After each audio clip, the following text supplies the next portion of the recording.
Hey! Tambala na! At eto na sila, ang nag-iisang masugid na tagahanga ni Nicole Yala. Chris Chuper! Kasama ang nag-iisang die-hard fan ni Chris Chuper. Nicole Yala! Dear Nicole and Chris. Dear Nicole and Chris. Dear Nicole and Chris. Dear Nicole and Chris. Magandang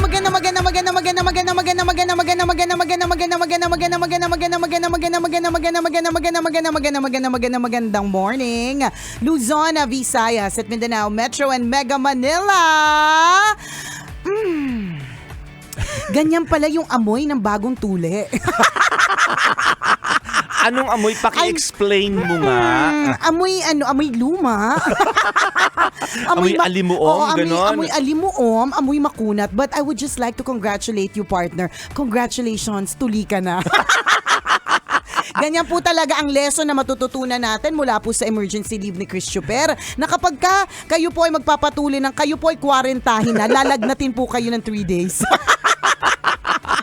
Milestone to, ha? Congratulations. I'm so proud of you. Nakahilera ka na dun sa mga kakilala kong mga afam na ngayon pa lang. Isa kami nang isi-share na kwento. Isi-share kayo ng kwento, ganyan. Nahirapan po ang doktor. Yun talaga true. Yung kwento. Alam mo nga, partner, saktong, ang tanong ko sa'yo, yung asawa mo ba yung anesthesiologist mo? Kumanap ako ng iba, nahiya ako eh.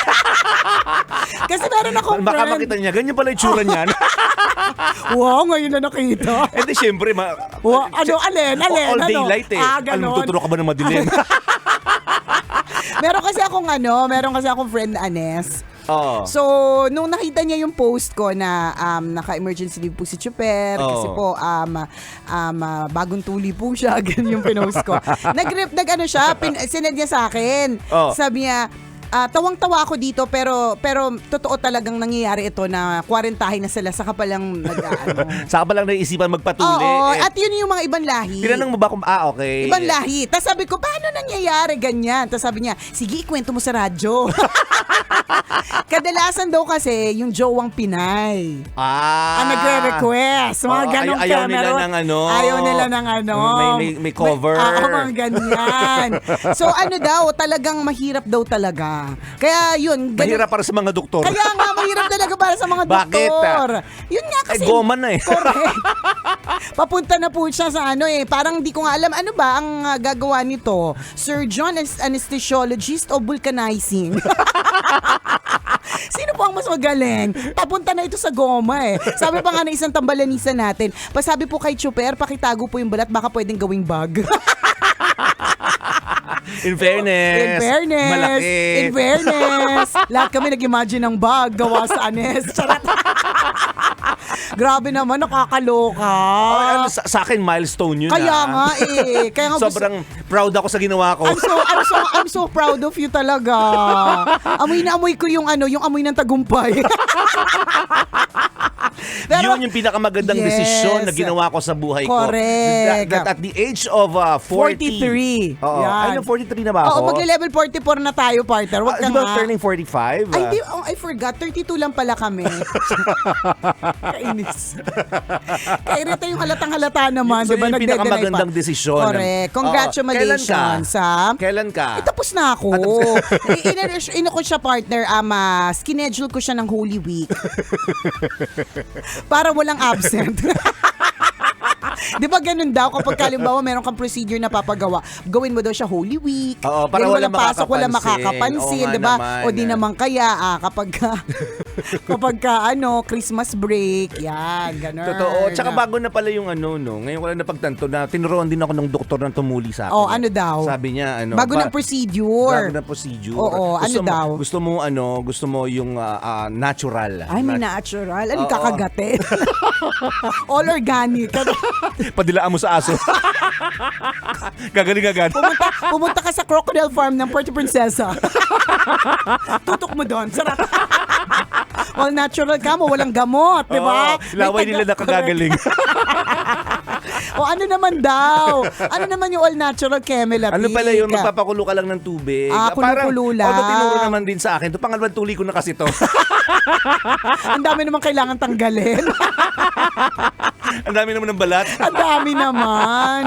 Ganyan. Kasi nung bata ako, ang turo noon, magpapakulo ka rin ng tubig pero may dahon ng bayabas. Yun yung langgas, di ba? Yun yung... Yes, langgas na tinatawag ko. Tinan mo, nag-a-agree si Kuya Jerome. Di ba? Gumamit ka rin ba ng pinakulo ang bayabas? Di ba? Madami. Mga Pinoy, relate naman sa mga ganyan. Ewan ko kung tama yung ginawa, pero ang tinuro sa akin, habang umuusok yung tubig na mainit, itatapat mo doon ng konti. Natural way. Oo. Ibig sabihin mo, may... Parang yung steam no, nakakatulong gumaling. Yung ganun yung ginawa ko. galing. Yung paggaling. Oo. Akala ko yun yung paraan ng ng tuli.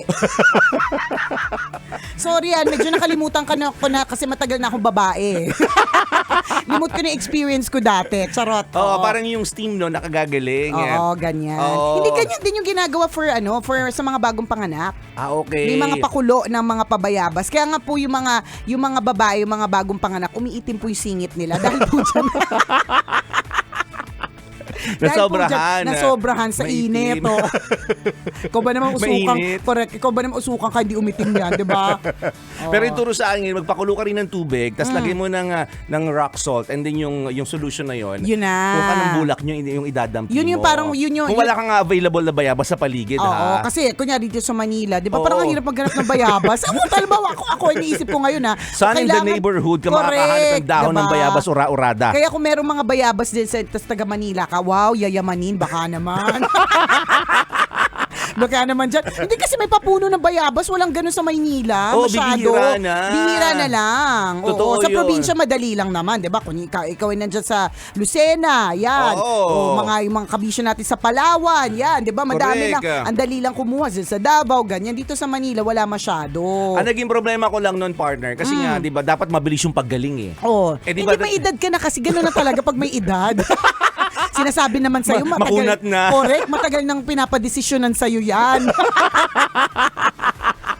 Hoy, atong sinasabi po namin maaari pong maniwala kayo o maaari pong hindi, di ba? Hindi nyo naman pumutunay na malalaman hanggat hindi po ninyo nakikita, di ba? Pero, ito din ay para po sa mga nagkakaedad na, tapos saka pala magpapacheck up. Matagal nang sinasabi sa'yo na yung nararamdaman mong kati-kati or kung ano man na hirap ng paghinga, hingal, ganyan, matagal nang sinasabi sa'yo ipacheck up. Bakit ngayon lang? Totoo. Di ba? Hindi lang naman po sa tuli-tuli at the age of 43. Charot. Ganon. So, totoo yun Ito yung pinag-uusapan palagi ng tambalan. That listen to your body. Listen to your body.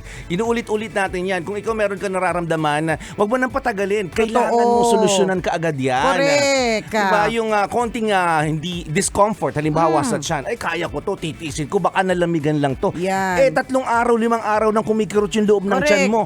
Di ba pinapalipas mo. Until malaman mo, cancer pala. Matindi na pala. Di ba? Ulcer pala. Ano pa, pumutok na pala yung appendix mo. May ganon. At, alam mo yung listen to your body. Yes. Ang hirap kasi sa'yo na puro ka ng jowa.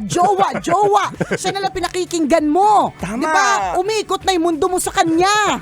Yun ang hirap Samantalang yung katawan mo, nagrereklamo na. Totoo. Diba? Humihingi na ng hustisya, humihingi na ng pahinga. Hindi mo pinapakinggan. Paano yung jowa mo ayaw magpahinga? Ang dami sinasabi talaga. Ang daming comment. At saka nakakatawa dito, lahat po kayo naniniwala. Oo, correct. Yung paniwalang-paniwala kayo. Kasi maaaring ang totoo. Oo, diba? maaari ding hindi. Alam niyo na naman tambalan. Hindi nyo lang malalaman hanggat hindi na naman mag-aano si partner. Skin reveal. Skin reveal, please. Di malay mo, may skincare reveal, may skin reveal. May pa-reveal ba mamaya, partner? Na-excite kami. Charot. Pag gusto malaman naman tambalanisa, pwede nga bang gawing bag? Charot. Pero ang isa ding realization ko na kapag nung nawala tayo ng 3 days, kung napansin nyo lang naman, kung di nyo napansin, di okay lang din. Sabi nyo, pakialam namin kung nawala kayo. Tsaka sabi nung iba talaga manawala sila 3 araw, hindi namin alam, di ba? Hindi, pero ito yung sinasabi ko, partner, no, na sometimes we take things for granted. Diba? Oo naman, oo Ang dami naman. nating things that we take for granted. Our good health, we take it for granted. Hindi natin ipinagpapasalamat na mas magandang kalusugan natin. Hanggat nagkasakit tayo, Yes. umuubo tayo ng parang lalabas na yung baga. 'Di ba? Yung may iba pa naman din ang mga ubot sipon at lagnat ngayon, parang ang tatagal. Totoo. Season 1 to, parang season 1 to 5. Alam mo, katatapos sa isang season, ulitan na naman. Totoo. Lagi may sequel, no? Lagi Akala may mo tapos sequel. na ngayon, yung pala babalik sa isang araw, Kumbaga sa babalik next week. Correct. Kumbaga sa cellphone partner, may Ultra Max, Pro Max, may Ultra Mega, Daming di ba? version. Ang dami ng version. Ganun pa man din yung mga sakit, di ba? So, Totoo. so yung good health, yung nararamdaman mo ngayon na maayos ka, you take it for granted. Di ba? Hindi natin ipinagpapasalamat, pero ipagpasalamat mo yan kasi marami pong hindi nakakapasok ngayon. Isang Totoo. linggo nang hindi nakapasok sa school o di naman kaya hindi na nakapasok sa work, mga ganyan. So yung nakakaramdam ka ng ayos yung iyong pakiramdam, it's a blessing po, Kabisyo. And we have to be grateful for it. Ipagpasalamat Yes. po natin yan. So yun yung isa. Tapos pangalawa na yun nga no, mas ma-appreciate mo yung isang bagay kapag wala. Totoo Kapag wala yun. ito, 'di ba? Kunyari everyday nagrereklamo ka na, bakit ko kailangan magtrabaho? Ano 'to pinaglalaban ko? Yung naiinis ka kasi kailangan mo mag-work. Pero sa totoo lang, the best nega man siyang pakinggan, pero the best way to appreciate your work is to imagine not having work. Totoo. 'Di ba? Imaginein mo wala kang trabaho. 'Di ba? Hindi ba't mas oo nga no? 'Di ba? So ngayon na may trabaho ko, i-appreciate ko, gagalingan ko, 'di ba? Ipagpapasalamat ko ng bonggang-bongga, ganun. Yun yung partner, yung merong yung kasi kinailangan o meron nung feel good morning. Oo. Hindi ako nagmo-monitor partner sa sakit ng heart ko. Kasi parang ganong Parang oras, boses mo ganong yung napapakinggan mo oras. Oo, o napapakinggan ng correct. listeners natin. Pero ibang boses yung narinig ko. may-ere. Kung kayo mismo malalito, kami din nalito yung, sa totoo lang yung puso't kalooban ko. Tapos yung parang dun ko naisip na, have I been thankful enough for this job? Diba? Itong morning slot na binigay sa atin for the longest time. Diba? Have I been thankful enough? Totoo. Ganon. Kaya nga nung pagpasok ko dito kay partner, sabi ko talaga, I miss you. Kasi na-realize ko parang, have I been thankful enough na partner ko si Chris for the longest time? Baka hindi naman. May mga ganon realization. 3 days lang pong absent yan. Paano na lang po pag 2 weeks? Baka matinding ano na to. Reflection ang mangyayari. Baka may maiyakan na magaganap. Pero totoo, parang dun mo tunay na mas na-appreciate mo ang isang bagay kapag nawala ito, kapag ka nagpa-miss ito, 'di ba? Correct. Na parang marirealize mo na, ay hala, sana nung nandito pala siya. Oo. Kung nandito pa pala ito, kung ano man yan, tao man o bagay, pangyayari, lugar, 'di ba? Dapat ninamnam mo na. Ninamnam ko. Kasi pwede palang isang araw ma-lost. Correct. Sa isang Kasi iglap, isang lahat iglap, ng correct. bagay na meron ka ngayon ay Pwede. pwedeng mawala. Pwede diba? talaga eh. Bagay, diba? Kasama sa Tao. trabaho, Totoo. asawa mo, mahal mo sa buhay, anak mo, lahat pwedeng mawala sa isang True. iglap. So habang nandyan pa po sila, diba, i-treasure natin yung oras na kasama natin sila. Tama. Cherish every moment. Correct. Napaka-importante nun. Ang iksipat Yes. Ang iksipati ng buhay, promise. And again, uulitin po natin sometimes these things or these people are taken for granted. Totoo. Diba, hindi natin nakikita yung value ng tao na ito o value ng bagay na ito unless mawala po sila. Correct. Diba? Kahapon nga, partner, kasama ko si Madam Mayat de la Rosa. Sabi niya, magsuot ka naman ng mga ibang mga alahas. Sabi Oo. niya, parang nakikita ko ulit-ulit yung mga suot mo. Sabi ko, sige po, okay. Tapos sabi niya lang, nasabi niya lang habang nagkukwentuhan kami na, sabi niya, iba talaga yung chemistry niyo ni partner, no? Ng partner mo si Chris. Sabi ko, opo, iba talaga. Sabi, parang iba talaga eh. Sabi niya, parang nga pag magkatabi kayong dalawa, yung may certain level of yung May glow. Oo, parang may ganon. Sabi niya, skincare reveal please. Sabi ko, hindi, bukas mo si Chuper. Bagong tulis, skin reveal. May ganon. So sabi ko, hala, buti na napapasok na si partner. Sabi ko, parang naiyak ako, na-miss ko siya. Pero kasi, 3 days pa lang yan, Pero kasi, partner, kakainom ko lang ng mga 3 apple teenies sa Hard Rock. Diba?